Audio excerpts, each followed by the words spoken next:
I always at the end of my session ask when the next session is. I feel like that's a pretty surefire way to make sure you're going to get another session. And yeah, it's just as long as the student's enjoying it and getting a lot out of it, they'll feel inclined to go for more sessions. And also sometimes if you tell them what you plan on doing in the next session, in the session you're currently at, then they kind of have something to know, like, oh well, he's going to do this, so maybe I should organise a next session so that we can go through these things. Have something that can show progress within the student. So whether it's a weekly worksheet or a weekly test or something, so that they can see how they're improving, which encourages regular sessions.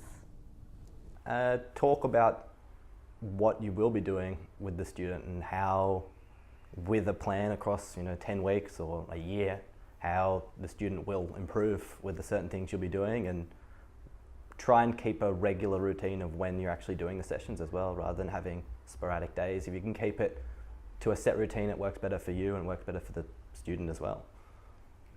So to encourage regular sessions every week, I think it's really important to set a plan. So at the beginning, when we have our first session, I always work out what areas they really struggle with and what we need to work on. And then from there, when I talk with the parents, I often say, okay, so these are the topics that I've identified that your child is struggling with, and planning from next week, I will intend to go over their homework and make sure they're comfortable with that. And then in addition to that, I will then work on subjects that they're not so good at, including the following subjects. And then they'll realise, okay, yeah, that's a good plan. And then from the week after that, we'll move on to the next topic. And then that kind of keeps things going. So they see where you're going with their student, and then they're encouraged to book one every single week.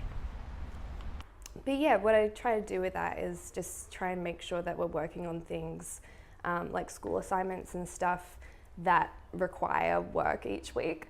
So if you're the one that's working on that with them, if it's due in like 3 weeks, then they'll want to keep working with you each week for that. So that's kind of what I tend to do. Yeah, it's kind of similar to the last one, is just keeping in that mindset, okay, we've done this much this week, but next week we should be working on this. So it kind of, yeah, creates that feeling of routine as well.